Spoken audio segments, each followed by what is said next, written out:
Hello everyone, welcome to Grace Hollow Rabbitry. I'm PJ. I'm here in Northwest Arkansas, and I do run ARBA registered rabbitry, and I raise primarily New Zealand's in black, blue, and broken. But recently I've also added a handful of silver fox, and those are in black and blue as well. Silver fox and New Zealand's are both commercial breed or meat breed type of rabbit. They're large rabbits, and they're good for dressing, to provide food for your kitchen table. Now I raise New Zealand's and now silver fox primarily to provide excellent breeding stock. Through the years, the idea of raising rabbits for meat has really taken off here in America, and so there's a lot of people out there looking for a good quality rabbit to produce meat for their families, and I wanted to be able to provide that for the growing communities around here. So I do raise my rabbits for meat. I raise them to produce excellent breeding stock, and I raise them for garden fertilizer and also for exhibition, which means I travel quite a bit to rabbit shows where I compete your body types or the quality of your rabbit against other breeders in your area or across the nation. And we base that upon the standard written for that breed. Since I raise two breeds, they're both commercial breeds, so body type wise I'm raising both rabbits for the same thing. Now the fur is completely different between a silver fox and a New Zealand, and maybe one of these days I'll go over that with you sometime. I'm still learning a lot about the silver fox fur, so I don't feel like I'm qualified to teach you about that right now. But as I learn, I will show you the difference, and hopefully I can show you what a good quality fur is one of these days. But anyway, today I am here. Someone has recently asked me, when do you breed your does? Now there is a variety of opinions on this. My opinion is for New Zealand and a silver fox, which are a 6th class rabbit, a larger rabbit, you breed those at 8 months or when they reach 90% of their ideal weight. Now, rounding up, the minimum weight for a New Zealand is 10 pounds. I believe it's the same for a silver fox. So, roughly 10 pounds, 90% of that. When they reach 9 pounds, I think it's okay to breed them, or at 8 months. Now, I don't think you want to wait past 1 year as they mature. Their hips, after a year, if they haven't been bred yet, their hips could possibly fuse, and then that would cause issues with the doe. You could lose the doe and her impeding litter, so you don't want to do that. So I recommend between 8 months and a year for New Zealand or silver fox, or when they reach that 9-pound mark. Now I have had does reach 9 pounds at 6 months. If they're 9 pounds at 6 months, I think it's okay to go ahead and breed them. Some would disagree with me, and that's okay. You have to figure out your system and go by your system. I know breeders that breed a lot younger than 6 months, or not even close to 9 pounds. I don't recommend that. I'm not going to tell you it's wrong. I'm not going to tell you not to do it. I don't do it. Now, I tend to wait a little bit longer, not necessarily for any other reason other than I do show, and so I want to wait until my doe is finished showing. Hopefully, with good plants and a good rabbit, I will have her registered and I will have her grand championed as I get ready to breed her. And so I may wait closer to that 1 year mark. But between 8 and 10 months is probably ideal. As far as a buck, I recommend you wait till they're 6 months. That way you know they're mature enough to do their jobs. Now, I have used bucks younger. I've used them as young as 4 months. I was not showing them.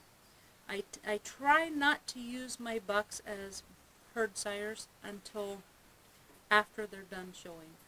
Once they become a herd sire and they're proven, they just tend to spray more and spray each other, and it's just harder, in my experience, to keep them clean once they start breeding.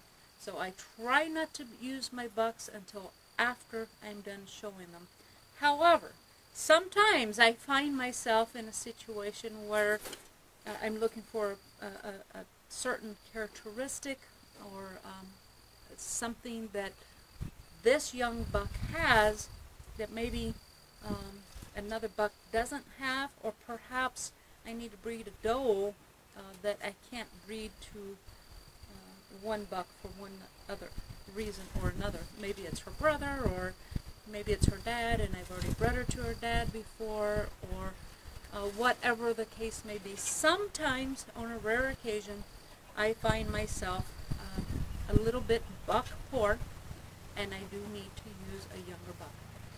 I've done it one time at 4 months age, and it was a successful breeding. It was a large litter, so he certainly proved himself.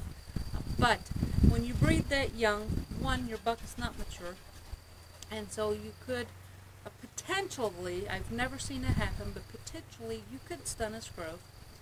But from my experience, they tend to mature a little quicker if you breed them younger. But the biggest thing is you may not have the sperm count that you would have on a more mature buck. So you have to keep that in mind. So anyway, I hope that answers your questions. Oh, I also wanted to say that is with New Zealand's and silver fox or other commercial type breeds. Other breeds, you have a different guideline. If you get your dwarfs, your minis, you know, these smaller rabbits, the real small ones, you may want to breed them at 5 or 6 months because they mature quicker. And for your giant breeds, that's your Flemish giant and your giant chinchillas and your checker giants, these really big rabbits, you may not want to breed them until they're at least 1 year to make sure they're fully mature and prepared for that job of producing babies. And so take your breed into consideration. Look into your breed, find breeders that raise your breed, and ask them what they recommend. And of course, you could always go to the ARBA website and look up information there. It's a very useful website. I look for information on there all the time, and I recommend that you put that in your favorites. Now, with all that said, that was today's question and answer. I wanted to go ahead and cover one more area today. I made a couple of minor changes to my rabbitry systems, and I wanted to share those with you. First of all, you'll see my table up front has been moved. It's still here. I have it off to the side, and I use it for other things. But the table I'm currently using is this hanging table, and it just hangs on the cage. You can take it on and out, and you can move it around, so it's very portable. Of course, I have my camera case on it right now, and this is just really, if I remember where I had it, it was pretty inexpensive. I think I paid maybe less than 40 bucks for it. It's portable, it's higher off, so I'm not bending over, which, by the way, does not hurt my back, but for those of you that are concerned, I don't have to bend over. Now, the downfall to this table is when I'm showing you, the viewer, a rabbit, or talking to a rabbit, I'm between you and the rabbit. I have to step to the side, and I'll have to show you the rabbit. So that is a little bit of a downside. I do like having the rabbit between me and you. That way you can see what I'm talking about. But in the long run, I think for now, this is going to work just fine. And it's big enough that so far, everything I've wanted to do, I can do here. Oh, the other change. Normally I have a water barrel over here, and I have a watering can, and I dip my can in the bucket, and then I water the rabbits, and I just keep filling my can up. And that's worked great for me for a couple of years since I've moved here. I've been doing it that way, and that's been fine. Now, before I moved here, I bought this from, I'm almost certain I bought it from Camelot at the show in Sedalia, Missouri, on April morning, right as I was moving here. I purchased some rabbits. I stopped at the show, picked up the rabbits, bought this, and then that night we moved here. And I had this, and I wanted it because I knew I had a new rabbit barn coming in. And I thought, you know what, I'm going to save this for the new rabbit barn. So I put it, stored it in its box, and I put it in a drawer, and I put it away. And we had a flood recently, and this is the second time the flood comes in, and it washes my watering can away. And so I started hanging it here on the side of the building, and anyway, I was going through my drawers, and I found, I knew it was there, but out of sight, out of mind. I come across my little water nozzle, and I don't have water turned on right now. And I seen that, and I think, you know what, it might be I thought I was going to have my new rabbit barn 4 years ago, and I still don't have it. So it might be a while yet. So I decided, you know what, I'm going to go ahead and put that to use. I had, don't ask, stupid thing I did, but I damaged my old garden hose, and I had to go to, you know, your big box store, and I had to buy a new garden hose, and I thought that was a good opportunity to put this on. And so I dug it out, and I put it on, and now, oh my goodness, I cannot believe how much faster, quicker, and cleaner my water stays with this.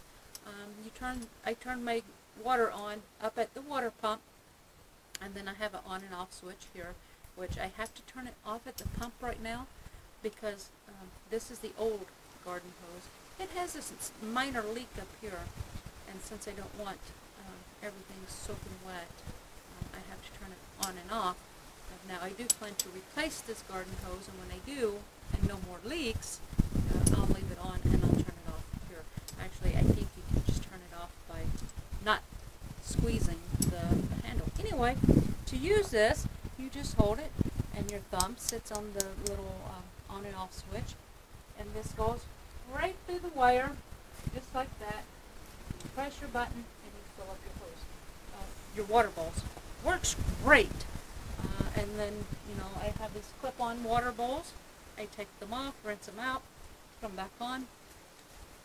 So fast, so amazing. I really wished I hadn't left this thing sitting in a drawer for 4 years. I wished I would have started using it right away. Just fabulous. Now, winter time, I will still have to carry water because my garden hoses are still going to freeze. Hopefully, by winter time this year, with any good luck, I can have the new rabbit barn built, and hopefully I will have it closer to the water pump, the water well, and hopefully come up with some kind of system that'll keep my garden hose and my nozzle from freezing. That way I won't have to carry water. But it's going to be a lot closer for me, and so I won't have to carry water. I have been trying to come up with a new logo. My current logo, if you've seen my business cards or been to my website or anything, actually I think even on my fan page I have a photo that has the 4 rabbits. I believe at the time it was black, white, red, and broken red.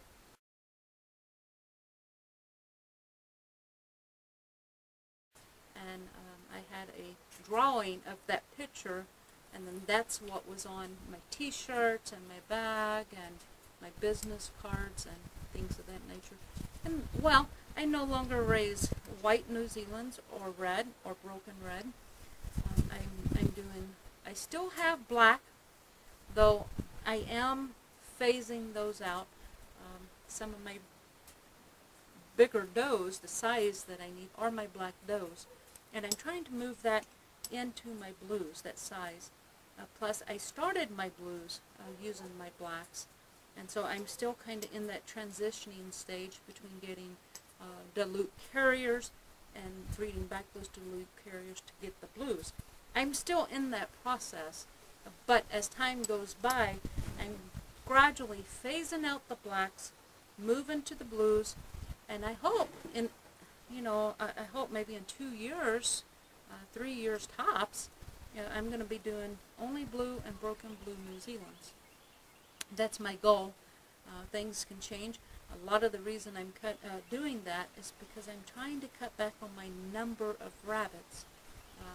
When I'm ill and can't get out here, my husband or my son has to come out and pull my chores for me. Well, my son's graduating and he's getting ready to go to work full time, and who knows, he may be getting an apartment closer to where his job site is. We don't know, exactly what his future is right now, or how long he can come out and help me on the weekends doing my rabbits while I'm out of town, either hiking or off to a rabbit show. Daddy J, just me and Daddy J here, he works a tremendous amount of hours. I mean, more often than not, he works 12 hours a day, 6 days a week, and then on Sundays, he's just so wore out. All he wants to do is just relax for a day. It's kind of unfair of me to ask him, hey, on your day off and before you rush to work, run out and take care of my rabbits. Now, he will do that, and he does a good job at it. But, I have a lot of rabbits. That's time-consuming for someone that doesn't have a lot of time. So I am trying to get my numbers down to a reasonable amount. And so, in the long run, I hope to do silver fox and blue. Right now, you cannot earn legs with blue. You can show them, but they're not recognized. But I hope eventually they will be. And so in the long run, my goal is to raise blue, broken blue New Zealands and blue silver fox. For now, I do black in both, but eventually I think the black will probably be phased out. So anyway, I'm looking for a new logo, one to include the silver fox, black and blue, and then of course my New Zealands, black, blue, and broken blue. And so if you can come up with a logo for me, I'm going to have a little competition. If you can draw me a new logo, like I said, silver fox and New Zealands, draw me a logo, and if present it to me. You can email it to me, or if you don't want to email, you can contact me. I'll give you my mailing address, and you can ship it to me if you want. But anyway, if I choose to use your logo that you draw, I'm going to give you a $100 bill. Now, well, there's options. My intentions is to pay you $100 for your artwork, and I will PayPal that to you. If you do not have PayPal, I can give you an Amazon gift card. If you don't want to do PayPal or Amazon gift card, I can mail you a money order. As long as your other option is, if you would prefer, depending on what is available, you can have a rabbit. I don't know what will be available. I know I have a lot of babies right now. I have a bunch in the nest box. I have a bunch coming up. However, if you choose to take a rabbit instead of the $100 bill, you will be responsible for picking up that rabbit. So you know that will be an option. Now, there's not a whole lot of rules. I want you to be creative. I want you to come up with something original. But there are a few rules. One, I do want a blue New Zealand, a broken blue New Zealand, a black silver fox, and a blue silver fox in the logo. I want my rabbitry name, which is Grace Hollow Rabbitry. That has to be in the logo. And then if you can strategically and creatively include a cross in the logo, that would be a bonus. My rabbitry name is Grace Hollow. I believe in the grace of God. That's why I chose Grace Hollow as my rabbitry name. And so if there's a cross in there, I think that would be an added extra bonus. I would love that. And that's pretty much the only rules, is to have the rabbits, my rabbitry name, and I would like a cross. You can submit those entries. You can either email them to me, and I will put my email down below. It's gracehollow@yahoo.com, all lowercase letters. You can also snail mail it to me if you want to mail it to me. Get a hold of me on Facebook. So that's it. You come up with the logo, you get it to me, I'll pay you $100, or you can come and pick up a rabbit, your choice. I'm going to leave some links down below. One's going to be to my webpage, one is going to be to the Facebook fan page, the other will be to